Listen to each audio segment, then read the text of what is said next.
on est de retour devant notre BEC 6.3. Fait qu'on voit ici, il affiche un low alarm. On est en alarme. Pourquoi qu'on est en alarme dans ce cas-ci? C'est qu'on est dans une salle mécanique ici, qu'on a comme 4 bassins à gérer en même temps, dans un spa public. Puis, on a comme négligé celui-là, -là, c'est le dernier qu'on s'est occupé, on était rendu à lui. Fait qu'on a géré notre pH, on a géré nos autres chimiques dans l'eau, mais on était rendu à mettre du chlore. Fait qu'on peut voir les lumières qui clignotent ici. pH, ça veut dire qu'il est en train de réfléchir, il est en train d'en envoyer. La lumière fixe, ça veut dire qu'il est vraiment en train de doser. Ça veut dire que notre petite pompe là-bas là, qui envoie du chlore est en train de l'envoyer. Alarme, bien sûr, à cause du flashing. Puis, on voit ici dérivé ppm. C'est comme une manière de calculer l'unité qu'on connaît plus, là, le monde qui ont des piscines. Ah, j'ai deux de chlore, j'ai 3 ppm de chlore, etc. C'est comme une conversion, mais c'est pas une vraie lecture, parce qu'on n'a pas de sonde de chlore libre, là. On a une sonde d'ORP, mais on n'a pas de sonde de chlore. Fait que c'est comme pour une façon mathématique que la machine la calcule, pour donner une idée. Si ça serait juste de moi, je mettrais un tape dessus, puis je m'occuperais pas de ça. Parce que ça peut rentrer en conflit. Tu peux mal calibrer elle se calibre pas, la sonde de chlore. Fait que tu peux t'induire en erreur si tu te fies à ça, puis tu penses que tu veux augmenter ton chlore, mais dans le fond, tu augmentes sur son calcul, mais la vérité c'est lui qui va te le dire ici, dans le cas de cette machine-ci. Puis faut pas se rajouter autour. Fait que fiez-vous pas à ça. OK? Donc là, on voit que le pH est mis à redevenir fixe au lieu de clignoter. Ça veut dire qu'il est en train de doser en ce moment-ci. Fait que c'est pour ça qu'il clignotait au lieu d'être à l'arrêt. Cette machine-là est capable un petit peu de réfléchir par elle-même. J'ai mis, si je viens appuyer sur la 7 pointe ici, juste un coup, on voit que ma consigne est de 7.5 pour le pH, puis là, je vais aller vite un peu, 780 pour l'ORP. Fait que, vu que je suis déjà près de ma consigne ou pratiquement dessus, ben lui, il prend des périodes de pause. Il sait que lui, je l'ai programmé à 2 minutes. Fait que sur 2 minutes, vu qu'il est très près de sa consigne, s'il serait même en dessous ou bien flush dessus, elle serait même éteinte, là, il clignoterait pas. Mais là, vu qu'on est borderline, je l'ai vu changer comme à 7.6 rapidement tantôt, là, fait qu'il est sur le bord de monter. Il veut prévenir ça. Donc, le fait qu'il clignote, ça veut dire, inquiète-toi pas, je suis en contrôle de la situation. C'est juste que là, tu me prends au dépourvu dans une période pause de mon cycle. C'est un peu comme ton boss qui vient voir ce que tu viens faire aux 5 minutes de break que tu as pris dans ta journée quand tu travaillais à soir de ton front tantôt. C'est un peu ça, là. Fait que là, je suis en train de le voir, il est en train de me dire, inquiète-toi pas, je travaille. C'est juste que là, j'ai pas besoin de doser. Fait que, je pense qu'on a compris. Fait qu'on a vu les 7 points tantôt. Fait que si je voudrais changer les consignes, là, il faut faire attention de ne pas se mêler entre consigne et le vrai affichage. Là, présentement, ce qu'on voit, c'est ce qui est l'état réel de l'eau. 7 points, c'est la consigne, c'est ce que je veux atteindre, c'est l'objectif. Pourquoi 780? Ça marche pas en hiver, ça, 780 de setup de ORP. Comme je l'ai dit, on mesure le taux de conductivité de l'eau, le taux d'oxydation potentielle de l'eau, puis le chlore, une augmentation de chlore va nous générer ça.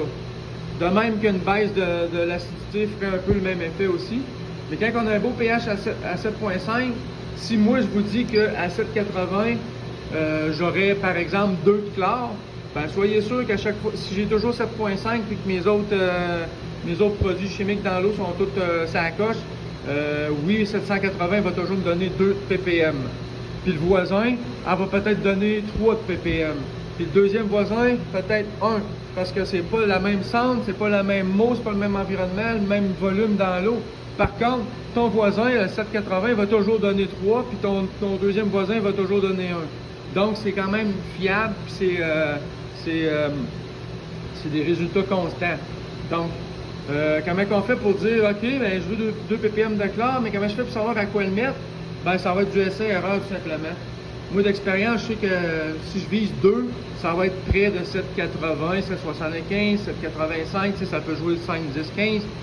Je sais que dans ces coins-là, je ne passerai pas droite normalement, puis je vais avoir du chlore dans mon système. Fait que lui, vous voyez, je l'ai mis à 7,80, je suis pas rendu encore.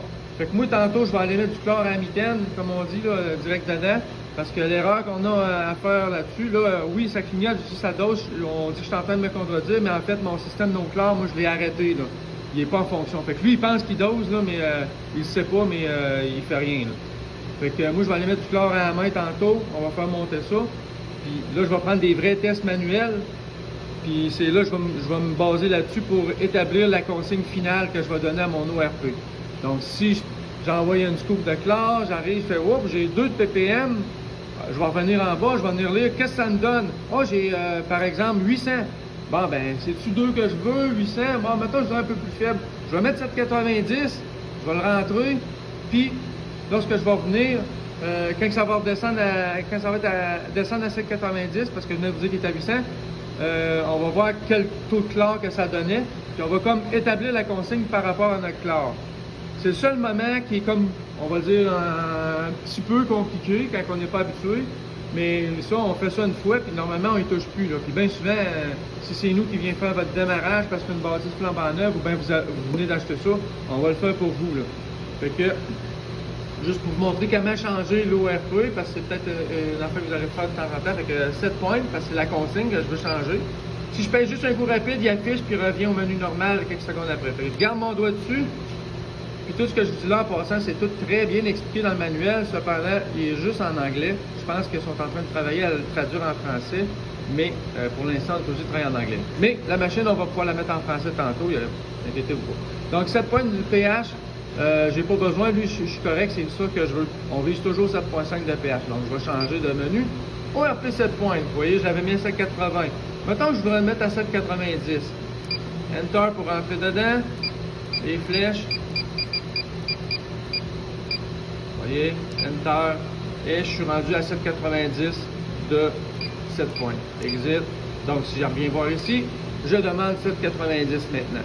Donc, je vais la remettre pour ne pas l'oublier à 7,80 parce que j'ai tendance à penser que 7,90, ça risque d'être un petit peu fort. Ça vous fait une deuxième fois pour le voir en même temps. Enter. C'est réglé. On descend, exit, Enter. Donc, c'est pas plus compliqué que ça. On a, 7 points, Enter. On a 2 flèches ici pour monter, descendre nos chiffres quand on joue. Puis on a le piton cal qui veut dire calibration en fait. Calibration dans ce système-là, ça va être juste le centre de pH qu'on peut calibrer. L'autre, pas vraiment. Donc, puis on peut calibrer les lumières, mais comme je vous ai dit, moi je m'amuse pas trop à ça. Donc, mettons, je voudrais calibrer. Quand est-ce qu'on calibre une sonde de pH? C'est quand je vais prendre un test manuel, puis j'arrive pas avec la même valeur que ma sonde ici de pH. Donc, mettons, je viens de faire un test d'eau, moi, puis j'ai 7.8. J'arrive en bas, je fais 1. Il me dit qu'il y a 7.5. J'ai-tu, premièrement, la sonde, on n'oublie pas qu'il faut qu'elle soit nettoyée au moins une fois par mois. Fait que si on sait qu'elle était due pour être nettoyée bientôt, on peut peut-être commencer par la nettoyer, voir si ça va se replacer. Si ça ne se replace pas, ou on sait qu'on l'a nettoyé avant hier, ben OK, on va calibrer la sonde. C'est pas qu'elle brise rien, c'est juste normal, ça fait partie du processus. C'est pas parfait comme système, ça a ces petits inconvénients-là, mais pour tout ce que ça nous sauve de casse-tête, je peux vous dire que c'est pas de quoi qui m'énerve bien à faire. Là. Fait que je vais garder mon doigt sur cal pendant 3 secondes. On voit ici Calibrate pH. J'ai 7.5. Donc j'ai dit que mon test serait probablement à 7.8. Fait que je vais venir forcer. Oh, faut que je fasse Enter avant. Je vais forcer la valeur à 7.8. Enter. Et voilà. Si je sors d'ici, je suis rendu. Il lit 7. Bon, il était sur le bord de tomber, c'est ça. Fait que il lit 7.8 au lieu de 7.5 comme tout à l'heure. Ma sonde est maintenant calibrée selon mon test d'eau que j'ai fait. Je vais la remettre à 7.5 parce qu'on sait que c'est pas la vérité. C'est moi qui viens de tricher là-dessus. Donc 7.8, on le redescend à 7.5. Enter. Donc, c'est les opérations de base que vous allez avoir à faire sur un système comme ça. Vous n'aurez pas rien d'autre à toucher. On va faire une autre vidéo où on va aller rentrer les paramètres d'alarme. Mais ça, j'en parle dans une autre vidéo parce que c'est pas une opération quotidienne, on fait ça une fois et on ne touche plus jamais. Fait que de base, c'est juste ça que vous allez avoir à faire avec un Bex 3. Calibrer la sonde, ça peut arriver une fois par semaine, peut-être 2. S'assurer que nos lectures sont... Là, je suis resté dans le même menu, moi, là. Hein? S'assurer que nos lectures sont dans les mêmes affaires, qu'il n'y a pas d'alarme, tout le cas. Ici, on ne s'inquiète pas. Dès qu'on va mettre du chlore, ça va monter, on va être correct. Puis, une autre affaire aussi que je voulais dire, c'est que les systèmes-là, c'est fait pour maintenir l'eau. Hein. Quand on part une piscine neuve au printemps, qu'on remplit ça avec l'eau de la ville, ça, on va commencer par la balancer manuellement, notre eau. Là. Ça, c'est là pour maintenir. Si je pars à zéro, exemple, ici, si je dirais, là, monte ton chlore, vas-y automatique, d'abord, tu es capable de le faire, ben lui, il va passer droit. C'est trop, on va dire, le PID qui se sert pour gérer ses valeurs, il est comme trop agressif un peu. C'est mal calibré pour dire gérer des petites, surtout des petits spas et tout ça. Une grosse piscine, peut-être moins pire, mais bref, on s'en sert pour maintenir. Si on dit on balance notre eau, on est déjà correct en chlore. En plus, ça va vous permettre d'avoir le bon set point ici, puis d'avoir la paix d'esprit avec ça. Dès que ça c'est fait, on branche ça, on le place, on le calibre, puis c'est prêt à rouler de même.